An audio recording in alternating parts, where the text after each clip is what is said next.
जी मान लो कि आपके स्कूल में एक टूर्नामेंट कराना है ना? तो उसे कौन कहेगा उस टूर्नामेंट को कराने के लिए, कैसे कराया जाएगा, ये सब कहलाता है हायरार्की ऑफ द टूर्नामेंट, है ना? वो हम जान लेते हैं क्या होता है और टूर्नामेंट कैसे कराए जाते हैं, किसका मैच किससे होना है, ऐसे ही थोड़ी ना प्लान कर देते हैं। वो सब अभी हम जानते हैं। तो देखो इसमें आप देखोगे hierarchy of organizing committee to conduct intramural लिखा हुआ है एक नाम, और इधर लिखा हुआ है एक्स्ट्राम्यूरल। तो इंट्रा से आप याद रखोगे इंटर, ठीक है, इंटरनल। एक्स्ट्रा से याद रखोगे एक्सटर्नल। इंटरनल मतलब अपना अंदरूनी मामला भाई, जिसमें बाहर का कोई इन्वॉल्व नहीं। फॉर एग्जाम्पल जैसे मैंने बोल दिया कि इंटर हाउस करवाना है, तो ये हमारी विद इन द वॉल्स है, with in the walls, with in the walls है ना? तो ये हमारे इंटरनल मामला है हमारे स्कूल का, इसमें और किसी का कोई लेना देना नहीं है। वहीं अगर हम बात करें एक्स्ट्रा म्यूरल की, तो एक्स्ट्रा म्यूरल मतलब है एक्सटर्नल, जिसमें बाकी स्कूल भी आ सकते हैं। जैसे मैं कहूं कि मैं आसपास के स्कूलों के साथ एक फुटबॉल टूर्नामेंट करवाना चाहता हूं, तो वो हमारा एक्स्ट्रा म्यूरल कहलाएगा। तो इनकी हायरार्की क्या होती है, कैसे इवेंट्स होते हैं, वो हम जानते हैं। तो इंट्राम्यूरल में सबसे पहले जो आपका चेयरपर्सन है या फिर जो आपके स्कूल का प्रिंसिपल है, वो कहता है भाई फिजिकल एजुकेशन वाले से, भाई मेरे को तो इंटर हाउस करवाना है फुटबॉल का, मुझे करवा के दो। उसने फिजिकल एजुकेशन टीचर को बोला, फिजिकल एजुकेशन टीचर ने अदर मेंबर्स को बोला, जो कि अलग अलग हाउस के हाउस लीडर्स हो सकते हैं, उनको बोला। उन्होंने क्या बोला, अपने स्पोर्ट्स इंचार्जेस को बोला और टीम्स बनाई गई, या स्पोर्ट्स सेक्रेटरीज को बोला और टीम्स बनाई गई और उनके बीच में टूर्नामेंट हो गया।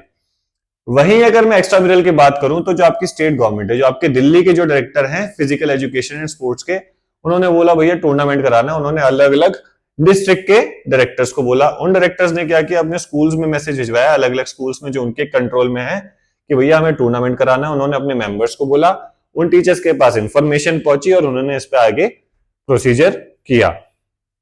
ठीक है जी, सिंपल सा था ये तो। अब आगे बढ़ते हैं। अब देखो फॉर्मेशन ऑफ कमिटीज क्या होती है, ये जानना बहुत जरूरी है। फॉर्मेशन ऑफ कमिटीज ऑर्गेनाइजिंग हमने जानी थी पिछली वीडियो में क्या होता है। तो उसके लिए हमें कमिटीज की जरूरत होती है जो इनको काम करवाती है। तो हमारे पास 4 कमेटी होती है, technical, financial, marketing and logistics. Logistic बहुत वास्ट है, इसमें आप बहुत कुछ कर सकते हो। ठीक है, कमिटीज क्या होती है, इनके काम क्या होते हैं, मैं आपको बताता हूं। लेकिन हर कमेटी का एक प्री, ड्यूरिंग और पोस्ट होता है। प्री मतलब पहले, ड्यूरिंग मतलब दौरान, और पोस्ट मतलब बाद में। ठीक है, मतलब हर कमेटी का कुछ काम पहले होता है, कुछ काम इवेंट के दौरान होता है, कुछ काम बाद में होता है। फॉर एग्जाम्पल मान लो शादी के टाइम कन्यादान वाले का काम हो गया। कन्यादान वाले का पहले का काम क्या होता है कि वो अपने पास अपने कॉपी पेन ला के रखे, खरीद के अच्छे से, पेन चलता रहे, खराब ना हो, और जिसमें वो लिफाफे रखेगा, जिसमें वो नोट रखेगा, वो सब अपना सामान ले आए। दौरान का काम उसका यही है कि वो जो भी कन्यादान आ रहा है उसको तरीके से लिखे, पूरा गिने। बाद का काम यही है कि वो सारा हिसाब अपना जोड़े, जो भी कुछ आया है, कितना जो कॉपी में लिखा है उसके बराबर है या नहीं।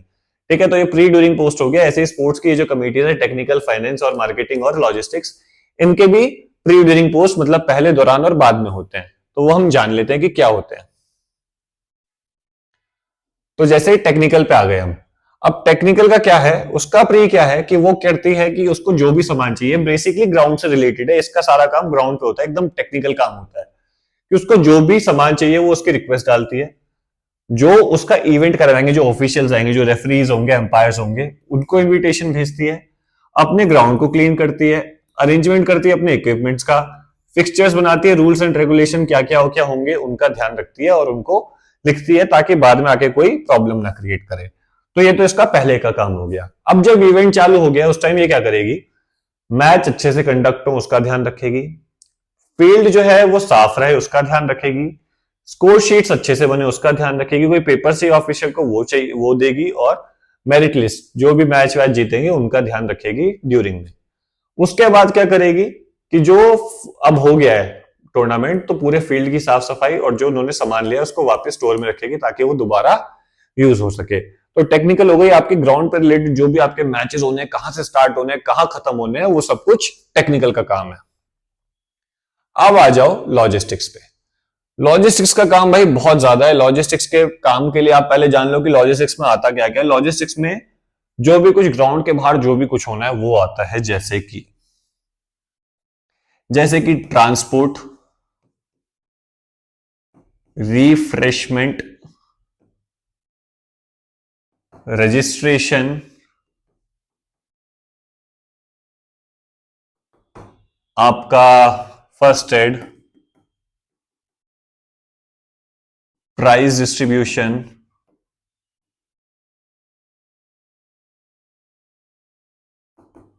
अकमेंडेशन,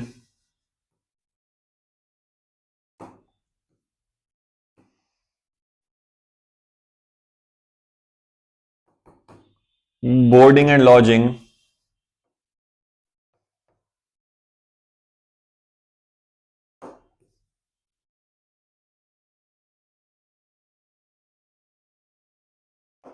बोर्डिंग एंड लॉजिंग,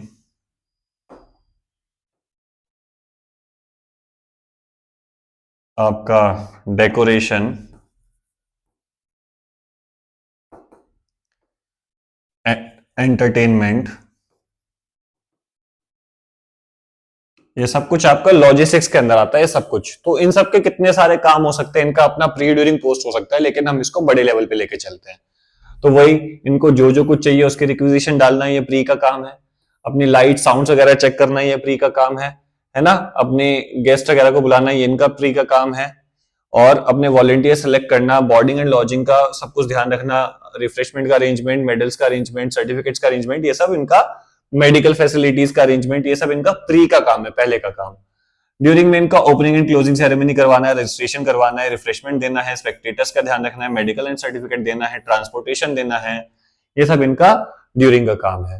पोस्ट का काम है इनका जो भी कुछ है, इसकी साफ सफाई पे ध्यान रखना है, जो भी इन्होंने वेन्यू यूज किया है और जो भी अपना सामान है उसको वापस रखना है, इनका पोस्ट का काम है। ठीक है, ये हो गया लॉजिस्टिक्स। बहुत वास्ट है, इसको आप कितना भी यूज कर सकते हो। लॉजिस्टिक्स को डाल के उसके अंदर आप ऐसे पॉइंट्स डाल के इसके इतने सारे जो डायमेंशंस मैंने बताए हैं वो आप लिख सकते हो। ठीक है, इसके बाद आ जाओ आप फाइनेंस पे। फाइनेंस को आप याद रखना, फाइनेंस को आप बैकबोन भी कहते हो। एक मिनट, फाइनेंस को आप बैकबोन भी कहते हो, क्योंकि भाई पैसा ही नहीं होगा तो कुछ भी करते रहो, करवाते रहो, नहीं होने का। तो इसका देखो प्री का काम क्या है, बजट बनाना, सामान खरीद के लाना, जो भी कुछ बोला गया है, और जो भी आपके स्पॉन्सर्स आते हैं उसके साथ डील फाइनल करना कि भैया वो आपको गुड्स देंगे या फिर मनी देंगे। गुड्स मतलब इक्विपमेंट्स देंगे या फिर मनी देंगे। ठीक है, ड्यूरिंग में इसका काम क्या होगा, जो भी आउटफ्लो या फिर इनफ्लो चल रहा है पैसे का, कोई सामान ऑन द स्पॉट लाना पड़ रहा है, उन सब का ध्यान रखना। ठीक है, पोस्ट में क्या होगा, जो भी रिकॉर्ड्स आए हैं उसका सेटलमेंट, बिल का सेटलमेंट, अकाउंट बनाना, और जो भी आपकी फाइनेंशियल रिपोर्ट है कि क्या प्रॉफिट हुआ, क्या लॉस हुआ, कुछ क्या इधर उधर हुआ, वो सब बनाना, ये फाइनेंस का काम है। ठीक है, उसके बाद आता है मार्केटिंग का काम। मार्केटिंग मतलब अपने टूर्नामेंट को फैलाना। भाई टूर्नामेंट फैलेगा नहीं तो पार्टिसिपेशन आएगी कहां से, तो स्पॉन्सरशिप कैसे लानी है इसकी स्ट्रेटेजी बनाना, पब्लिसिटी करना इवेंट की फेसबुक इंस्टाग्राम के थ्रू, स्पॉन्सर्स को कॉल करना और उनकी मीटिंग करवाना फाइनेंस के साथ। ये कभी खुद मीटिंग नहीं करते, फाइनेंस वालों के साथ मीटिंग करते हैं, क्योंकि उन्हें पता है कि उन्हें जरूरत कैसे है। ड्यूरिंग में इनका काम है मीडिया के साथ काम करते हैं, कम्युनिकेशन करते हैं। ठीक है, वहां पे टेलीकास्ट करते हैं जो भी कुछ टेलीकास्ट होना है। उसके अलावा पोस्ट में इनका काम होता है प्रेस रिलीज करना और टेलीकास्ट जो है वो रीटेलीकास्ट करना, हाईलाइट्स चलाना, जो फोटोज वीडियोज हैं वो टीम्स को भेजना। ठीक है, ये इनका पोस्ट का काम है। तो अभी आपने जाना कि स्पोर्ट्स मैनेजमेंट में जो कमेटीज बनती हैं वो कौन कौन सी होती है और वो काम कैसे करती हैं। अब आप जानेंगे कि टूर्नामेंट होता कैसे है पूरा का पूरा। ठीक है, तो वो अगली वीडियो में हम करते हैं।